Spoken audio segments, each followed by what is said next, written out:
What's up, Speedy's Garage gang? Welcome back to the Speedy's Garage YouTube channel. I'm on the final stretch with Project SportRunner here. We've been working on a restoration project. For those of you that have been following along, I won't go into everything that's been done, but it's just about everything. All the fluids, all the maintenance, new interior, which looks great, super happy with that. Now, I'm finally moving on to the exterior, and I had originally intended to maybe do a paint color change and go after, I think it's solar orange. You guys know I like orange, solar orange or inferno orange metallic, and have the truck painted one of those colors, maybe do a graphic or something. And honestly, I thought it would be a lot easier. You know, you can get these cheap, you know, I won't mention the name brand, but cheap paint jobs. And I thought, well, if I double or maybe even triple that cheap paint job, I could have a pretty nice paint job on a 20-plus-year-old truck. But I started getting quotes, and first of all, I had trouble even finding somebody that would paint it. They were all, you know, it would say, you know, John's Custom Paint Shop. And when I would go talk to John, he would say, well, we only do insurance repairs. I'm like, well, your business says custom paint. Anyway, so I finally found 3 places that would give me quotes, and they were way more than I actually thought they would be. I mean, more than the value of the truck probably. So I started to abandon the idea of changing the paint color, and then several people on the Toyota forum, and then one of the shops actually talked to me and said, you know, the paint's in great shape. You'd be kind of silly to waste money painting it. And he said, just give it a good polish, a couple of touch-ups, and it'll probably be, you know, good to go for another 20 years. So that's sort of what I'm going to get into. The only thing that's really letting the truck down, the paint is in great shape. There's a rock chip here or there, which I will fix, but these flares, because they stick out, especially back here, where this protective, it's kind of PPF before PPF was really a thing, I guess, but you can kind of see where it's been beat up pretty good. So that's kind of letting it down. It's the same on both sides. I did try to remove it,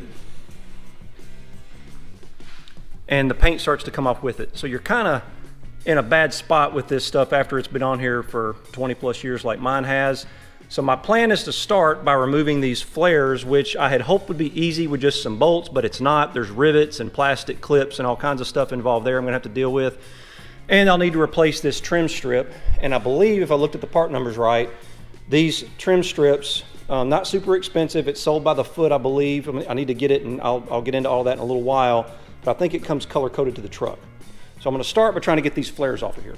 And the reason I'm gonna remove the flares is because since they're in not horrible shape, but they're the worst shape of all the paint on the truck, I'm gonna sand them down and paint them. And I'm gonna go back factory color just like they are, put a nice clear coat on there. I've got a buddy who has a paint shop close by. I'm gonna get him to help me because I don't wanna mess up. I don't know what you have to do special when you're repainting these things. I'm assuming I can probably just sand them down smooth, and then I'll have some custom paint mixed up to match the body. We'll get that done. So I'm gonna start from back to front. These are the tools I think I'm going to need to get this done. I've got my impact to get the rear tire off. You're going to need clearance to get to the rivets. Speaking of that, you need a drill bit. I'm going to use a 1/4 inch. You just want to knock the top of the rivets off so that they'll break free. Obviously, you'll need that drill bit. 10mm socket. I've got a hammer and a couple of punches in case some of the rivet remnants are left behind. I might need to tap those out. Another 10mm wrench, flashlight, a couple of pry tools. Now, I did put tape on this one. This is probably one of my favorite. If I have to go against the body for some reason, even though it will be behind the flares, I still want to protect it as best I can. And then I'm going to use my cordless ratchet to make things quicker. I've got the truck supported by a jack stand. I've said this before, never work on a vehicle just on a jack. They can fail. You can get hurt really bad. So it's sitting on a jack stand. I'm going to start at the back and go after this rear mudguard first. And it's 2 10mm bolts and 2 little plastic clips. I used my pry tool. I'll show you that right here. Use the one that's the right size, that's just wide enough for the tab, but short enough or thin enough for the head of the clip, and you might save them. One of mine broke, the other one is okay, so I'll have to get a couple of replacements. I like to have these on hand anyway. And then the mudguard should, oh, there's a bolt at the bottom I forgot about. Yep, one more.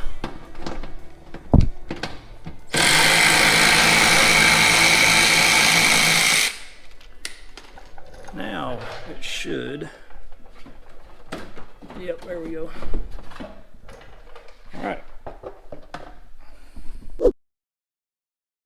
Next, we want to go after these 2 rivets. There's one in the front and one in the back of the part of the flare that's connected to what I'm going to call the quarter panel. And this is where that 1/4 inch drill bit's gonna come in handy, and you just wanna let the drill do the work. Don't push too hard. Start in the center. When you get it right, the little rivet head will just pop right off on the drill bit. So there you can see that is now free. Now for the fun part. We just have to sort of tug on this. There are 4 clips, plastic clips behind here, and luckily mine doesn't have the door cladding. If yours does, you got a lot more work to do. I'm gonna try not to break the clips, but they're 20+ years old, so we're gonna see how that goes, but we just gotta kind of gently tug on it, try to pop that off.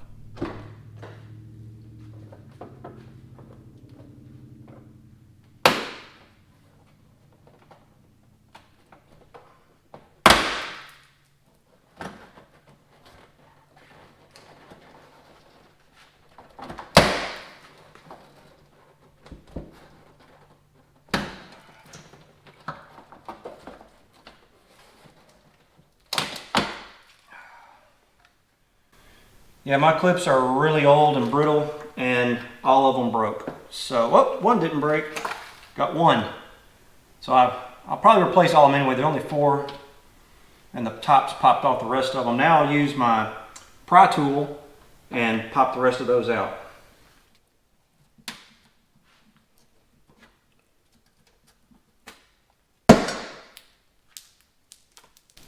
Be ready for them to go flying.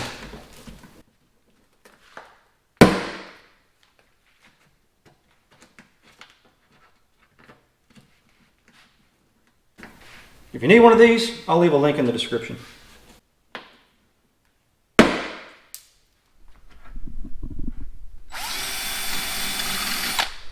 And the little remnants of the rivet, I just used a 9/16 drill bit and knocked those out. Don't forget to do that. And now it's basically rinse and repeat. I've got 3 more rivets on the door extension, so I'm gonna go after those next. Again, 1/4 inch drill bit.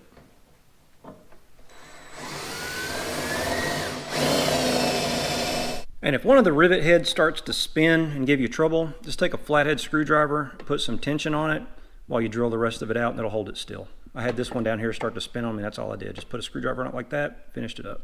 So now you can see all that's holding this on now is some clips. So it's just pull and pray, I guess.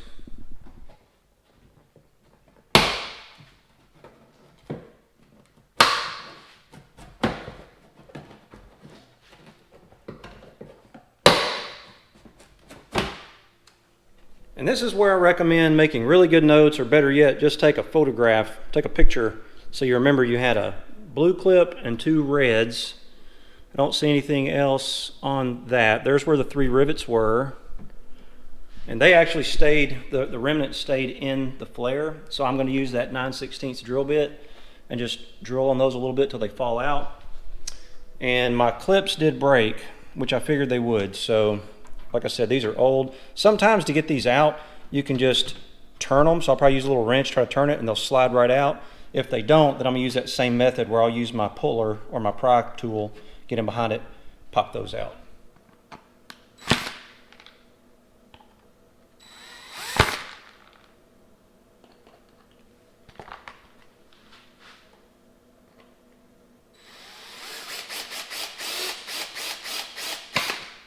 Easy peasy. I'm gonna try to turn these. And then, come on out there. Nope, that one's not gonna go. Let's try this guy. Yeah, see that one popped right out.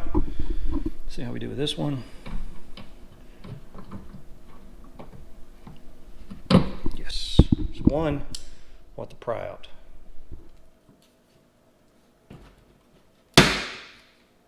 Since I'm pretty much done with the back, I went ahead and put the tire back on. Don't forget to torque your lug nuts to 83 foot-pounds. Got the truck lowered back down. Now I'm gonna move on to the front, and I'm gonna start with this little nose piece right here. And it's just 4, I'm not gonna be able to really, you're not gonna be able to see it, but it's just 4 little 10mm nuts with washers attached. They just they're evenly spaced. One of them's kind of up front, so it's a little bit hard to see. I wanna take that off, then we're gonna go after the last piece.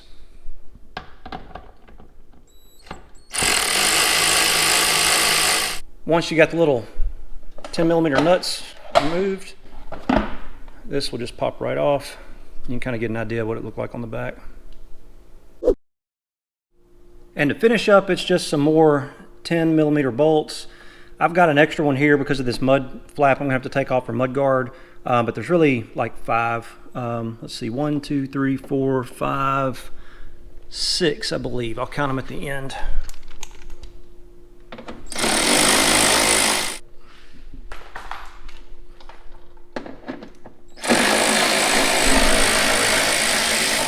So on mine, there were 3 holding the mud guard on. Obviously, one of those would have gone into the flare. And then there were 5 10mm bolts kind of going around the perimeter, and 2 or 3 of them are back here on some little brackets. There's 3 of those kind of behind. I'll show you that when I get the flare off. The factory service manual says there's a rivet in the front and the back to drill out, but it's actually not attached to that. It feels like I can just pull it down away from that. And there's going to be some clips across the top, and it's just more pull and pray.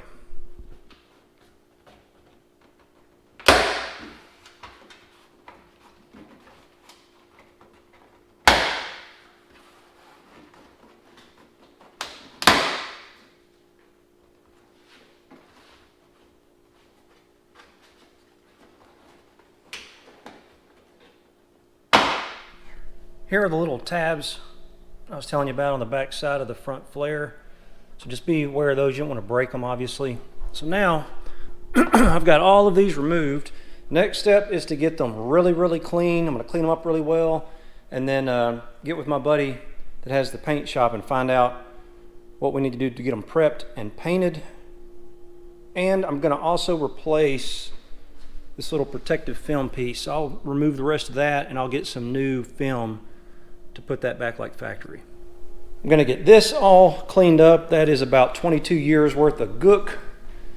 I'll clean that up really, really well, and especially where this leftover gasket, where the flare met the body or the door, there's a little bit of gasket material left. I'll get all that off, get that nice and clean. And finally, I'll source some replacement clips. I need 8 for the back, and then I need 8 red and 6 blue. I have found these online pretty cheap. I think a whole bag of 20 blue and 20 reds, like 12 bucks.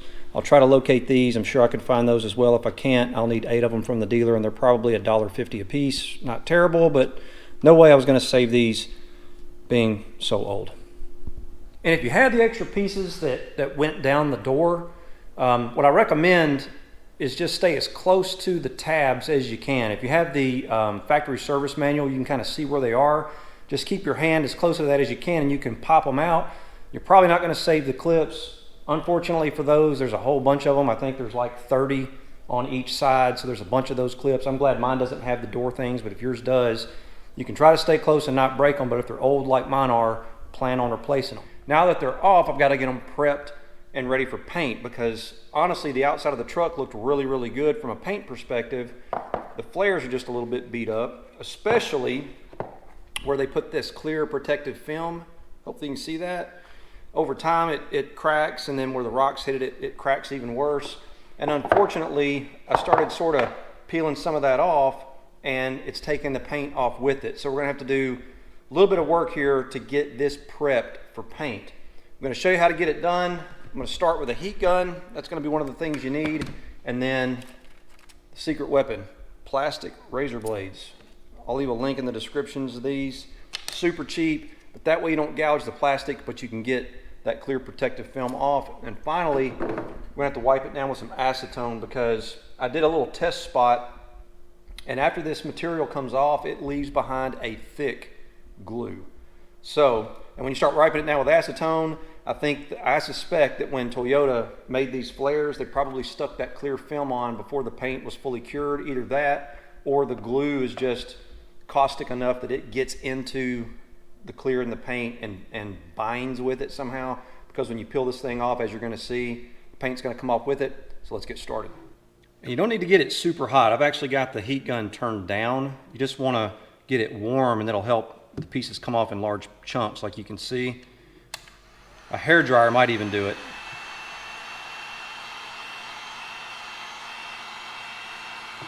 Once you've got it warmed up, Just apply steady, constant pressure with the razor blade and it will peel off.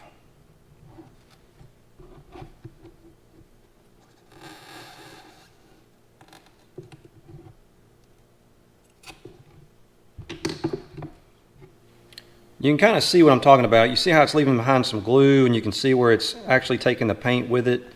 No big deal, we're going to paint these anyway. I'm going to go ahead and finish this up, and I'll show you step 2. Once you've got all that plastic film removed, get you a rag and some acetone.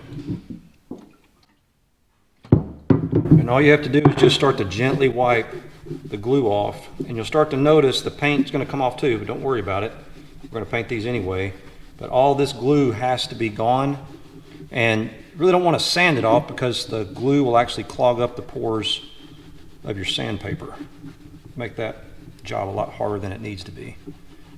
And this glue is pretty stout stuff. You can see it start to ball up.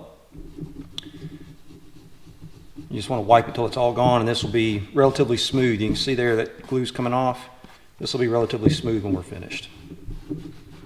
I've got all the glue residue removed, and I don't think I mentioned this, but before I ever started, I did go ahead and remove the little, they're called pads, is what Toyota calls them, but they're really just the little gaskets. So they're all sitting over here on the floor, and I laid them out in the order they went on the truck. I'm buying new of those, but in case I need to use those to get the measurements right, to clip the new ones or trim the new ones, I kept them just in case. And I did wash all of these parts 3 times with simple green. You want to do that before you start any type of sanding, because if you've got a contaminant on here, one of the worst things for paint is tire dressing. So if you sand that into this thing and it gets embedded into the surface, your paint's gonna get fish eyes and weird stuff in it. So I did wash these really well, super hot water, 3 times with sponge and simple green. And after I get this taken care of, the parts that will fit will go in the dishwasher, and they'll get washed one more time before I move on to what I'm going to call prep sanding. We're going to use 400 grit sandpaper, and I'm going to prep sand these. Anywhere there's a blemish, I'm going to feather those out, so hopefully they're hidden by the new primer and paint. But now I got to get started on finishing that up. And to do that, I'm going to use some of the 400 wet dry sandpaper, and I did a little test, and it actually sort of gumming up the paper a little bit, so I'm going to use it wet. I tend to like it wet a little bit better. I think it keeps the grit clear in your paper and helps the paper last longer, and it makes quicker work of smoothing all this out. You can kind of see how rough that is. Some of it's paint, some of it's clear, some of it's primer, some of it's down to actual plastic where the flare is. We need to smooth all of this out, or it'll show up when we paint it, and you need to feather it out. So I'm probably going to feather it out another inch or so all the way around this area.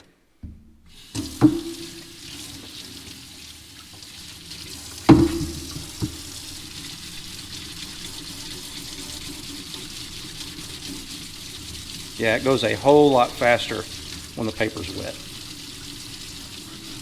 So there's how far I took it down. I wanted that whole section sanded to give it the best chance of looking good after paint, and then I'm probably going to put some new material over that. Hopefully the newer stuff is a little bit better about not cracking over time, but you know, it did last 20 years, so I really can't say too much about it. But that is now done. I'm going to do the other side the same way, and then I'm going to put all the parts that'll fit in the dishwasher, like I said, get them super clean, and then I'm going to give everything a nice sand down with 400 grit paper, and anywhere I see a little nick, I'm going to feather that out and probably take it down almost to bare plastic like that is, just to give it, you know, the best possible chance to be smooth. The primer and flex agent that we're going to put on will have some build quality to it, but paintwork is 95% prep. So I'm going to get these as nice as I can get them before we actually start shooting color on them. Don't tell Miss Speedy.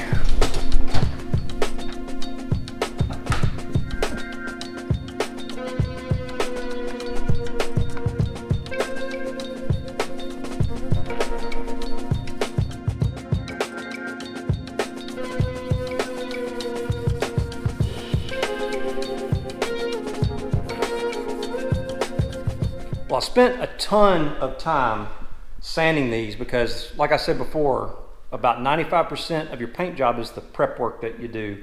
So anything that was like a ding or a door chip or anything that looked like it was deeper than just being in the paint, I used 220 grit wet dry. I did all the sanding wet, and then once I had the blemishes smoothed out, I went back with 400 and again did that wet too. And I almost sanded my fingerprints off. I sanded so much. I did it over quite a bit of time. It probably took me about a day to get all of these sanded down smooth.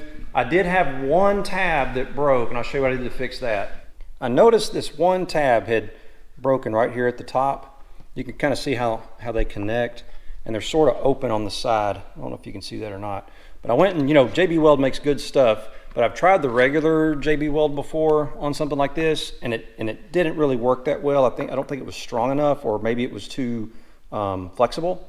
So they actually had this plastic bonder, and it's obvious how it works. You take the cap off and you dispense equal parts, mix it up, and then I sanded the area with 220 grit sandpaper to give it a tooth, and then just put some of the plastic bonder in there with a popsicle stick, and it's strong. I mean, it's probably stronger than factory. And I made sure to go down the side and get that really good because I figured that'd give it some strength.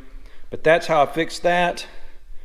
And again, you know, anywhere you see where it's dark was where there was a pretty good blemish, and this also was where those PPF strips were, so I sanded all that down because that was in pretty bad shape like you saw. And these have all been washed 3 times. I washed them with dish detergent, and the last thing I'll probably do is wipe them down with some acetone, and then they're ready for paint. I just got to get them over to my buddy's paint shop, and then we'll tack cloth them, and I'll take some advice from him on how to paint them. I expect it'll need a primer or some kind of flex agent, and then the base coat, which on this truck is 1C0, I think, or K73. I think either one is a Millennium Silver. And then we'll do a few coats of clear. Hopefully they'll be good to go.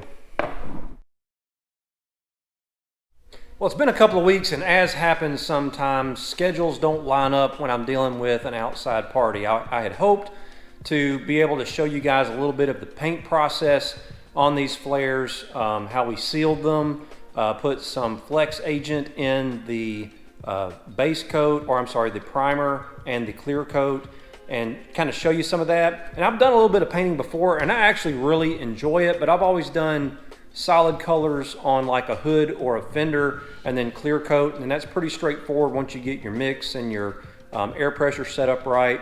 With a metallic, which this truck is, you have to be a little bit more careful, or a lot more careful, and it takes some experience. You put a couple of coats of the color down, and then you have to sort of adjust, and I'm regurgitating what I was told, so I didn't do this. The painter actually did this for me, the paint shop. You have to turn the air pressure, I think he said he turned it up, and it did kind of like a blow coat as the final coat to make sure that the metallic laid down nice and smooth and didn't cause any tiger stripes or funny uneven areas. To get the paint to match, because the truck is 20 years old, we used the gas door and ran it through I think it was a spectrophotometer, probably at the paint store, and then they used that to come up with like 6 different shades of paint, and they said the bottom one would be the darkest and the top one would be the lightest. Painter went with the lightest based on his experience with it being a 20-year-old truck that had been sitting out in the sun, and the paint matches perfectly. They are back. I'm going to show them to you. You can see there how nice they look. The clear coat, I mean, well worth the effort to have these things painted. It's really going to help the truck look nice and really go along with that restoration that I'm going after, and it'll really lift it up. I'm super happy with how they turned out. Well, that's gonna be it for today. Before I can put all of those flare and trim pieces back on the 4Runner, I need to give it, or I want to give it, a full detail. And I mean everything from a decontamination wash, fallout remover, clay bar, polish and paint correction, and ceramic coat. And I got a little something I'm gonna do to it extra to sort of change up the character a little bit. So be sure to tune back in for all of that. I hope you enjoyed the video. Please give it a thumbs up if you did. Be sure to check us out on Instagram. It's at Speedies_garage, as well as the website, www.speediesgarage.net. And hopefully, I'll see you out there.